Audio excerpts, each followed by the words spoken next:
We also want to address the Iranian threat to launch a significant. They're threatening to launch a significant attack on Israel. As I told Prime Minister Netanyahu, our commitment to Israel's security against these threats from Iran and its proxies is ironclad. Let me say it again, ironclad. We're going to do all we can to protect Israel's security. Ironclad, says the President of the United States of America.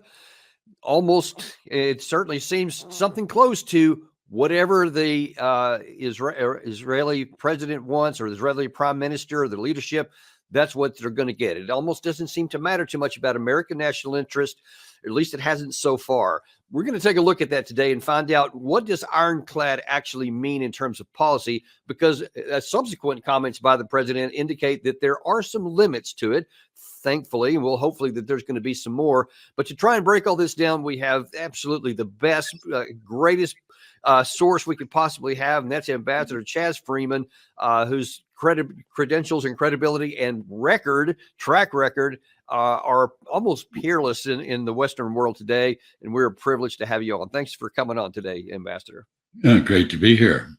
I might even inhale that flattery. Well, and it's not enough, I assure you. I undersold it probably. But listen, well, let's just try to exploit that knowledge bank that you have here. And I want to look at that first of all, just before we get into some things that have been happening in recent days. When you hear President Biden, and that statement, by the way, was before the Iranian response on, I think it was the 13th, he just kind of categorically said that, we have Israel's back or whatever. It also came on the tail end of some pretty significant statements against the Israeli government for their conduct of the war in Gaza and their threat to go into Rafah on an offensive, etc., which we haven't heard much since that time. But when you hear him say this kind of ironclad statement, what do you think that means in terms of policy? Well, I think it means giving Israel the same blank check we've given it for decades. If you give someone an ironclad assurance that no matter what they do, you're going to back them, then they do whatever the hell they want. And that is exactly how this round of problems began. We never called for restraint in Gaza. We are now calling for restraint on Israeli retaliation against Iran.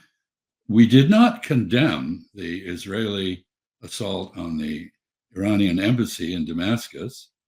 We denounced the Iranian right to self-defense in response to it. So we have got ourselves in a real bind.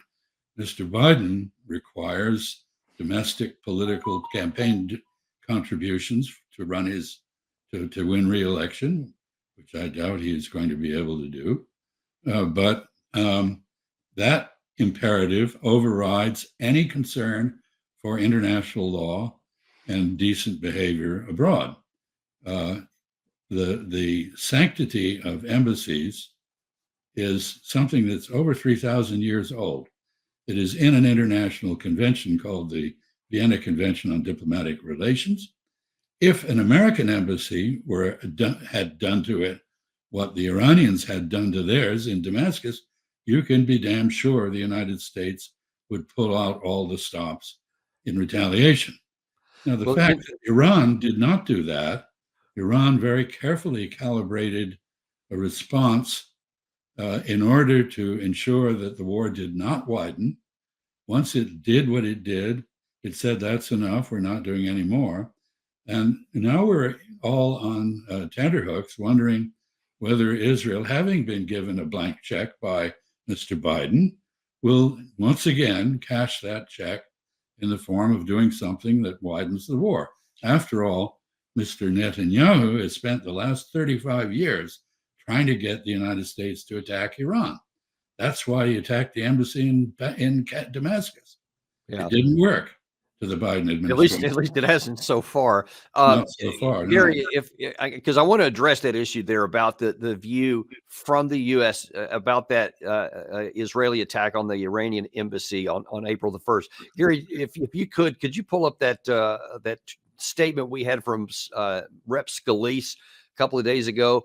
If you can try and get that ready to go up, because we've got something else, something that Blinken also said here, which kind of shows this pattern, this really odd pattern of saying, not almost, it's portraying as though that didn't even happen. Because this particular one here, where Scalise came out after the very limited response that you just talked about, where he says the House of Representatives stands strongly with Israel and there must be consequences for this unprovoked attack.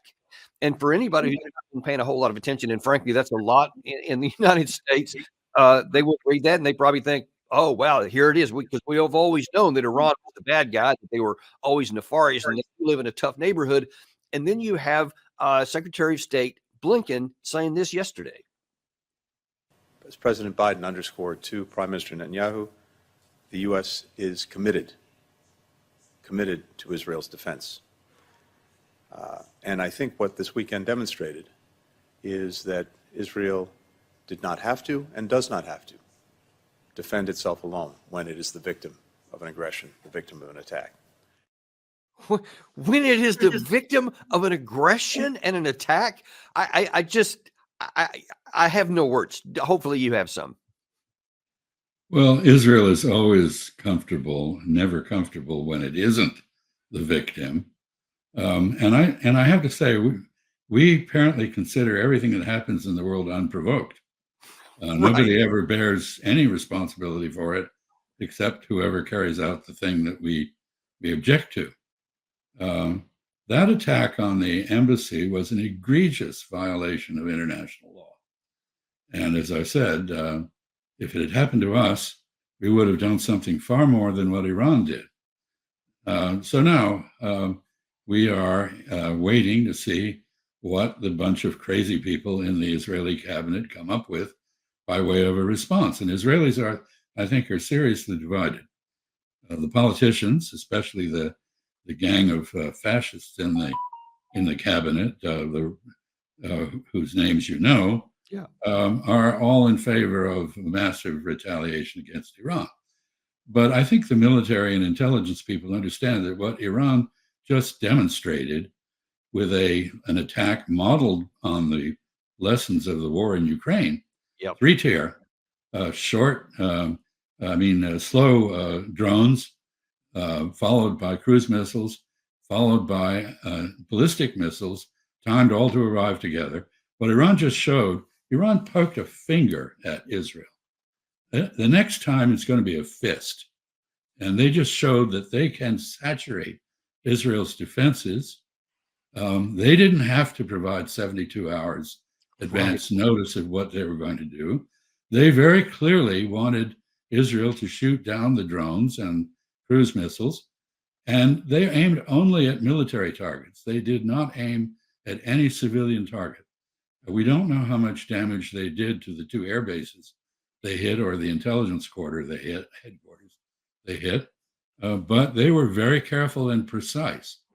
So, by the way, just some information I got literally just before we came on air here from some satellite imagery that's now starting to come out, is that it appears that the message was even more sophisticated than what you have portrayed so far, in that apparently some of these high precision missiles did get through the Iron Dome on that air base, and they hit a couple of really meaningless targets out there, bypassing some big targets they could have hit, one of which was the swimming pool at apparently the officers club, as I understand. Almost to say, hey, we could have taken all of these important things out, but we went after the swimming pool and an outhouse of some sort, a storage shed of no report.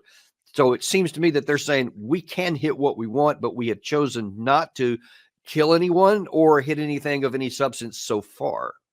That's exactly correct. And I understand that they actually informed the Israelis that they would be hitting the air base so that the F-35s, which had carried out the attack on Damascus, could be relocated. So this was purely a symbolic, performative act. And it is very significant because up to now, Iran has not responded to Israeli provocations. I think there are now 17 Iranian generals who've been assassinated by the Israelis. The number may not be correct, but Iran has not responded in kind to anything. The most it has done on occasion is agitate some of its clients in the region, proxies, if you will, to take limited actions against Israel. It has not done anything direct.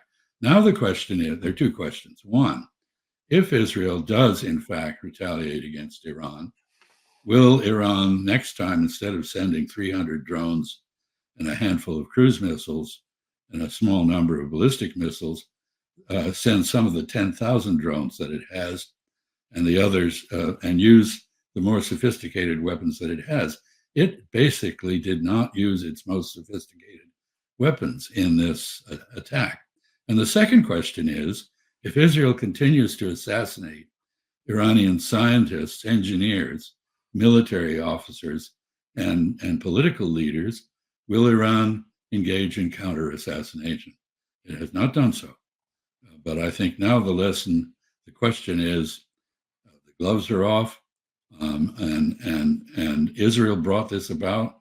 We will see what the consequences are.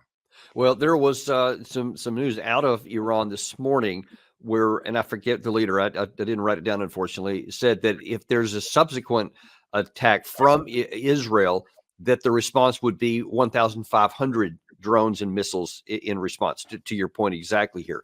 But also to your point about where the thinking and the thought process is among the Israeli leaders. Here is Hagari talking about what may come. And note this almost looks like a scene from a movie. It's kind of surreal, but check this out. Iran is the world's biggest state sponsor of terror.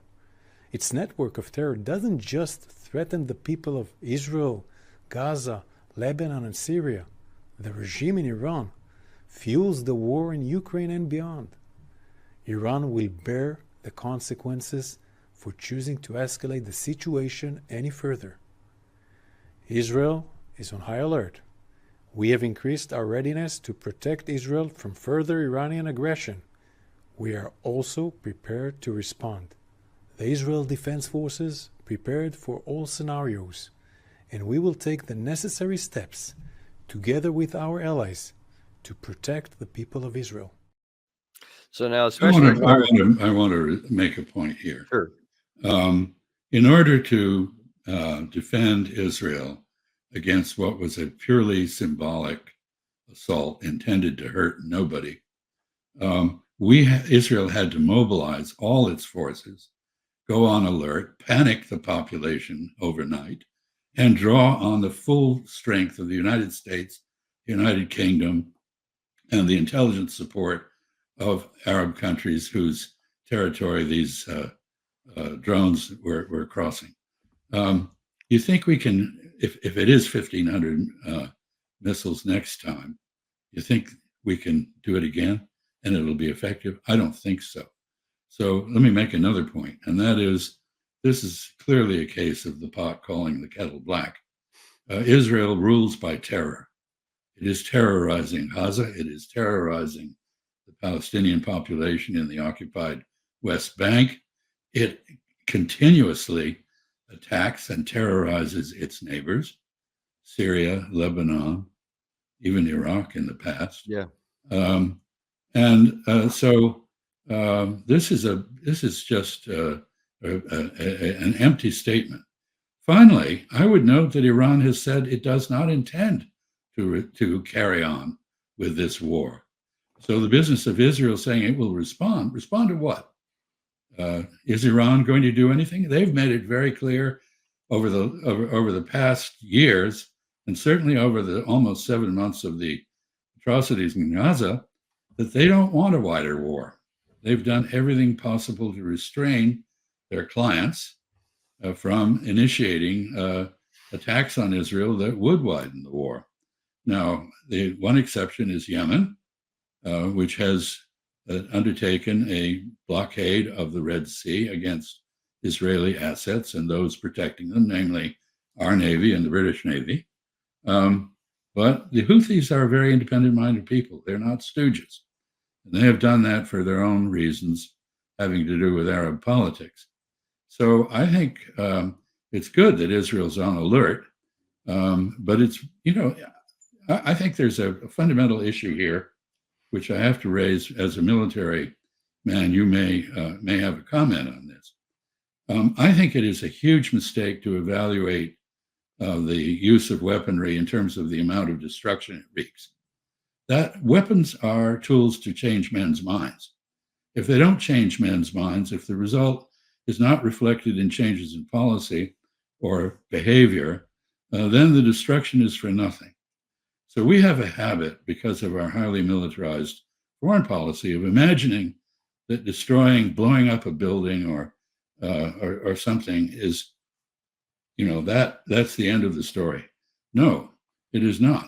And what the Iranians have just shown us is that a show of force, which is essentially what they conducted, an active show of force, can be very effective. What do you think the attitude in the ordinary Israeli is now, if they glom onto the fact that they're vulnerable, not just to Hezbollah, which they've known, not just to jihadis, which they've known, but to a great power in the Middle East that has now shown that is willing to respond to Israeli provocations in kind?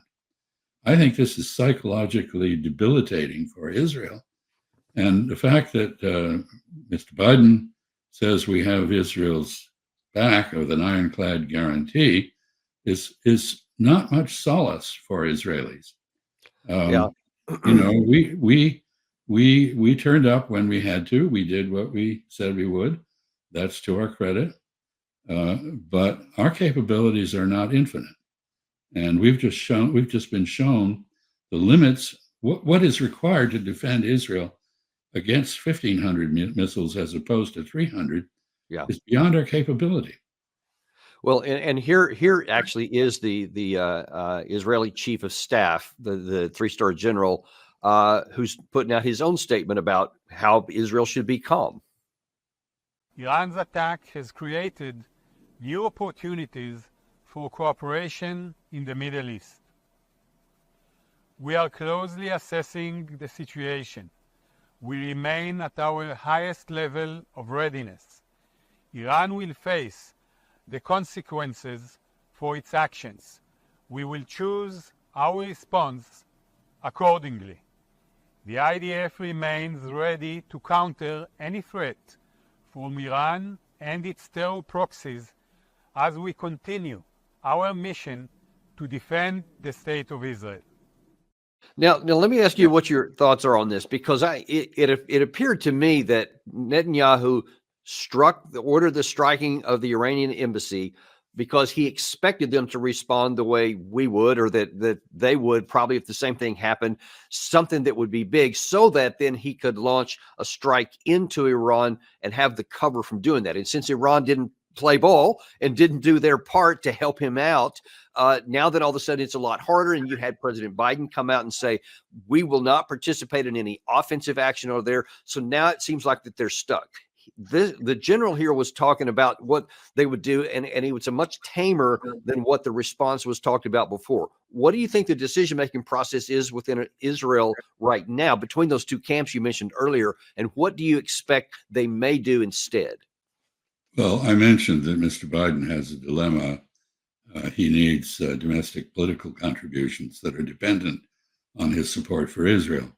On the other hand, he can't have a wider war. And he might well get one because Mr. Netanyahu wants one. Mr. Netanyahu cannot stay in office if there isn't a wider war.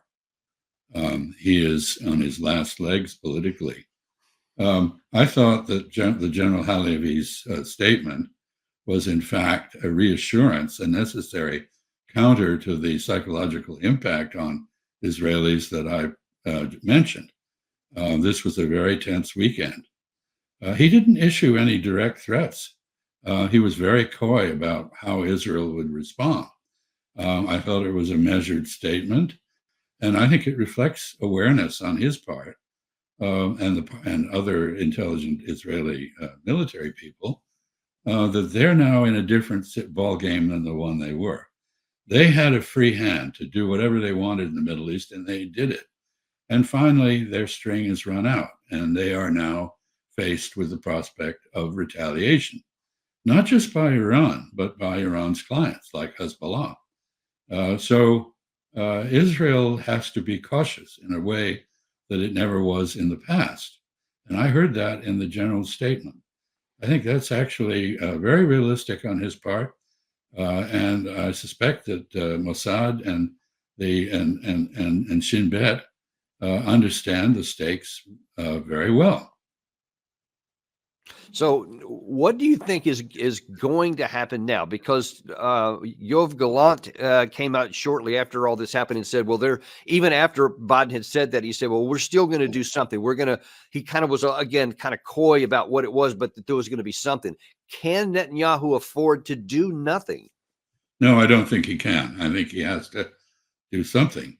I want to go back, however, to General Halevi's statement, because he talked about this as an opportunity for new cooperation in the Middle East.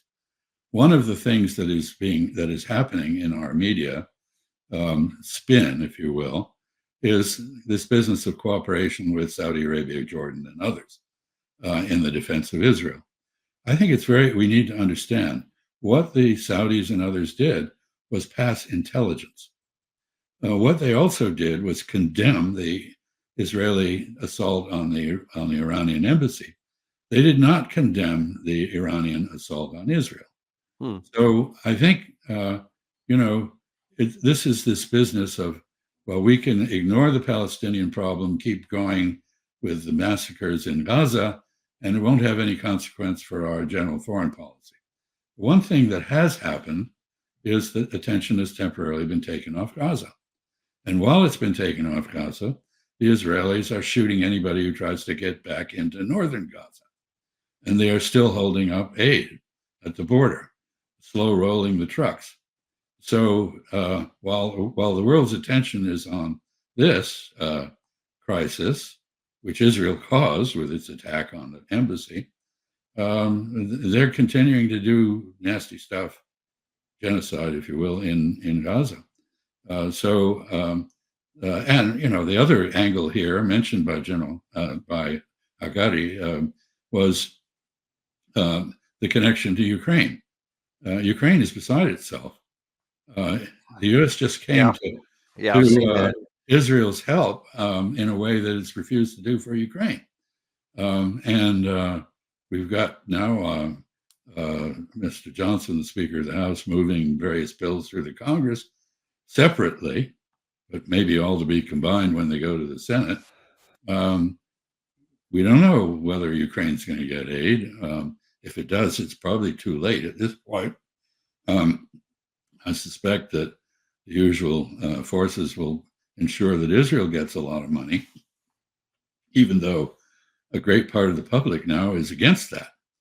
The American elite is not. Right. So this is very complicated, both in terms of what's going on in the region and what's going on in our politics and what's going on elsewhere in the world, like Ukraine. You can bet, and I've actually seen comments by the People's Liberation Army, that they're going to study what Iran just did, which was I think a near pitch perfect demonstration of a use of a show of force. Didn't hurt anybody except one Bedouin girl who got hit with some shrapnel. It didn't attack any populated area in Israel, only military bases. It was politically very carefully choreographed, and it was preceded by a lot of information sharing. I see the White House is denying that they got information about where the attacks were going to be aimed and the timing. Well, of course they didn't get that.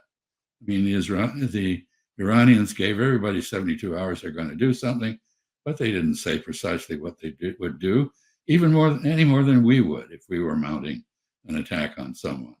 They gave the Israelis and us enough information to ensure that we were able to defend against it. By the way, they probably collected a hell of a lot of intelligence on where radar systems are and dome emplacements are, and Patriot missiles are. And one of the most impressive things about this is that the ballistic missiles, which got through the Patriots, the Iron Dome is irrelevant for them, they seem to have been terminally guided. That is, they conducted evasive maneuvers at the last minute as they struck the swimming pool and other targets at the bases. So this is an impressive demonstration of precision missilery. And I think, if I were sitting in Israel, I would be a little shaken by this. Well, and I think that's probably, I think that is the case. But here's the question, though. What can Netanyahu do that's not going to prompt that response from Iran that they were talking about, but it's big enough to keep him out of hot water? Because if he promises something and delivers absolutely nothing, and nothing happens after this Iranian strike, then I think that his position gets really weak. And I think to forestall that, he has to do something. But I don't have a good sense for what it is, and I wonder if you do. I think he'll try to strike some of Iran's so-called proxies. If I were in Yemen, I'd be concerned about Israel reaching out and touching me. In other words, I'd do something that would reassure the public that I'm still savage and competent and responding on behalf of the Israeli state, but something that doesn't directly provoke Iran. I imagine there are quite a number of options in that regard. I hope that for once, Mr. Netanyahu will actually heed President Biden's admonitions to be restrained. Yeah. But there's very little hope of that. He has a long-standing habit, whenever Biden asks him to do something, of giving Biden and the United States the finger. Right. And I suspect he's probably going to do that again. Well, and he does have some encouragement. In fact, there is one particular American that has been very kind to offer some suggestions for what Netanyahu can do, as opposed to striking the Houthis or anybody else proper. And well, I'll let him speak for himself. In today's world, the Gulf Arab states view the United States as weak and feckless. Iran now faces a potential Israeli strike in response to what happened last night. I think it's imperative that Israel strike decisively, not proportionately, disproportionately, to reestablish deterrence and to convince the terrorist proxies that Iran has set up in its Ring of Fire strategy that they're not intimidated. Disproportionate. That's what it. No chicken hawks. And subsequent to that interview, that clip we showed there, he specified go after the Iranian nuclear sites. That'll solve all the problems and reestablish deterrence. Do you think he's right? One wonders where he gets his information. There are 200 different sites in Iran connected with the nuclear program. By the way, our intelligence community and the Israeli intelligence continue to say that there is no nuclear bomb program, no evidence of it. What there is evidence of a desire to acquire latency, meaning the ability to build a bomb if a decision to do that is made. But there's no evidence of any such decision. So this is a ridiculous notion. 200 sites, many of them deep underground. And you think Iran's going to do nothing in response? You think the world's going to think that was justified? The biggest loser in all of this, other than the state of Israel, which has seen its reputation trashed by its actions in Gaza, here we have the people who had been exploiting their victim status from the Holocaust, conducting their own Holocaust, doing it live on TV. Israel is now a pariah. The United States has lost huge prestige. When we went in the Security Council and vetoed the condemnation of the attack on the embassy, where we veto ceasefires in Gaza, we look like patsies. Mr. Bolton ought to worry about how we look to the world, not just to Israel. I think the political damage of the idiotic policies we're following in the Middle East, we're handing the keys to a car to a drunk, and we don't know what Israel's going to do. And it has a habit of doing things and telling us as it does them or afterwards. Right. So this is not good. And in fact, there was a statement by President Raisi of Iran talking about what they might do coming up if Israel does do something else. He says right there, it would be a massive, widespread, and painful response against all perpetrators. Now, here's one of the concerns, and colleague of yours and mine, Doug McGregor, has published a piece in the American Conservative, really kind of speculating if these things do expand beyond, if Netanyahu does take more provocative action, and then if Iran does start taking some of these actions back and seriously causing harm to Israel, that then would Israel use its nuclear weapons against Iran? Because this is maybe only 2 steps away, if Iran starts to do that, where they literally strip away the air defense capacity, and all of a sudden they're vulnerable to all kinds of attacks, almost the only thing they have left that can restore that quickly is a nuclear device. Do you think that is outlandish, that there's no chance for that? No, I don't think it's outlandish. There are Israeli politicians advocating that. Israel is in the peculiar position of not admitting that it has nuclear weapons, but boasting about having them. And it gets away with this. And I think, yes, if the Israeli state is in grave danger, there is what they call the Samson option. Samson pulled down the Philistine temple around him rather than submit. And I think the Israeli nuclear program, which is, was the Israelis suspect Iran is doing what they did. I mean, that is the basis for their apprehensions about Iran. Namely, they covertly developed nuclear weapons while lying to everybody about what they were doing. I wouldn't put that past the Iranians at all, but there's no evidence that that's what they are doing. Still, if Israel feels that its existence is in jeopardy, I think it will use nuclear weapons. That's the purpose for which it developed them. And it has basically taken the view that if we go, everybody else in the world is going to go with us.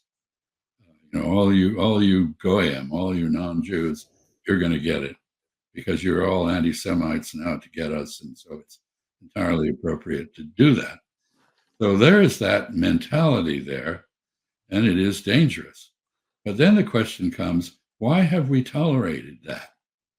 We tolerated that, including the theft of the original uranium from our own facilities in Pennsylvania. That's where the original supplies came from. And we have a government that every time anybody says, well, Israel has nuclear weapons, they say, shh, don't talk about that. That is not an effective policy. And we are now, as Doug, I guess, has suggested, I haven't read his piece, we are now in danger of seeing the chickens come home to roost on this. Yeah, that's kind of the gist of what he's talking about, is that the risk exists, and he's just saying out loud what most of Washington is just whispering about behind the scenes, that it is a real possibility. He doesn't make a call on what the percentages are, only that it does exist. And one wonders if that Israeli general that we put up there a minute ago is aware of these things and the catastrophic state that would happen if they take too strong of action against Iran, and they do prompt that sort of response from Iran, that would put them in a position to either make that call or to allow themselves to be, bombed like that. And I hope that they're talking to their policy makers on this. I suspect he knows that very well. I have a lot of respect for military judgments about the consequences of using force. There's nobody as bloodthirsty as a civilian policymaker. Generally speaking, the military, who understand that they and their comrades could well die as a result of the use of force, are much more cautious. And General Halabi has a responsibility for defending the state of Israel, and I think he takes that responsibility seriously. So I think the military in Israel have always been a force for restraint in terms of the civilians' desire to strike Iran. This has been the case for decades, and I don't have any reason to believe it has now changed. What has changed is the level of the response, as President Raisi said in the clip that you put on, or the picture you put on the slide. The level of response from Iran is now going to be proportionate, as opposed to restrained or indirect. Now, I raised a question earlier, and I raise it again. If Israel continues to murder people in Iran, assassinate them, will Iran now retaliate in kind? I think that's an open question. Yeah, it is. They've shown great restraint so far because they don't want a war. They don't want to spread it into it. So there's some sanity there, and we hope that we can continue to count on that. But time's only going to tell. And I think everything is going to depend on what Netanyahu does, and I hope he takes that off ramp that you were talking about before. In the last few minutes that we have here, I want to play you a clip that's troubling in a different direction from the home front. Now, at the Golden Gate Bridge here, I believe over the weekend, there was some protest where people were saying, hey, well, protest for the people of Palestine. They want to bring more food in, that kind of thing. And it got a lot of press because it shut down the Golden Gate Bridge. And in response, Senator Tom Cotton made some really strange comments that I want to get your views on. Gary, go ahead and roll that. Feel very deeply for all those people who are trying to get to work or trying to pick up a kid. Very worried about the diversion of police resources when it needs to be stopping crime in cities like San Francisco, where firefighters are having to go there when they might have calls for fires out. I have to say, Sandra, I agree with you that you have to get to these criminals early. If something like this happened in Arkansas on a bridge there, let's just say I think there'd be a lot of very wet criminals that have been tossed overboard, not by law enforcement, but by the people whose road they're blocking. If they glued their hands to a car or the pavement, well, probably pretty painful to have their skin ripped off. But I think that's the way we'd handle it in Arkansas. And I would encourage most people anywhere that get stuck behind criminals like this who are trying to block traffic to take matters in their own hands. There's only usually a few of them, and there's a lot of people being inconvenienced. It's time to put an end to this nonsense. He almost said the word protesters, caught himself and changed it to criminals. Yes. So first of all, he's saying that you don't have the right of freedom of speech like I thought was enshrined in the Constitution and the Bill of Rights and all that, and then advocates that people take into their own hands and do violence to the people who are protesting. That was shocking. He's advocating mob violence. I note that he didn't have any objection to January 6th, assault on the Capitol. So at least he's consistent. He seems to value commuter convenience more than genocide. And he doesn't seem to have read the Constitution, which gives which recognizes the right of the American people to petition their government, to assemble and do so, and to speak freely. And he's an enemy of all three of those freedoms. So I wish he would stay in Arkansas, and the good people of Arkansas who I think are a great deal more decent-minded than he, might give him a correction. I couldn't believe it when Gary found that clip this morning. When I heard that I actually advocating the blocking and the shutting down of the freedom of speech and the directly, as you put in the Constitution, the right to assemble, and calling them criminals because they inconvenience somebody. And again, of course, turning a blind eye to the people who are innocent men and women and children, especially, who are dying, starving to death in Gaza in use of the bombs that we're providing, and no concern about the human life at all. I just found it shocking. I suspect he was on the side of Bull Connor back in the civil rights struggle. Civil disobedience is an American tradition. It has helped us become a better country, and the right to petition the government, the right to demonstrate for a policy, even at the inconvenience of the public, is enshrined in our Constitution. And the civil rights struggle made use of that. I guess he would consider Martin Luther King a criminal. By his definition, that's exactly right. That's I wonder if people are thinking much about that. But anyway, we'll leave it right there for now. I just wanted to point that out there. But we thank you so much for coming on, Mr. Ambassador, and providing such clarity to some really complicated issues here. And we are going to continue to watch this very, very closely, especially in the tense, really days and hours, maybe even to come, as to what Netanyahu will do. Thanks. So thanks for coming on. And thank you for joining with us today. Be sure and join us at 1 o'clock this afternoon, where Alex of History Legends fame will be back on our show with a fascinating look at the evolution of the tactical performance of the Russian army from the beginning of the war up through today. And you will be interested in that because it doesn't get covered on the mainstream media. You'll not hear much about it. So if you want to know what's actually happening on the ground and why things are happening the way they are, then you'll want to tune in at 1 o'clock today. Thanks. Be sure and like and subscribe, and we will see you this afternoon on Daniel Davis Deep Dive.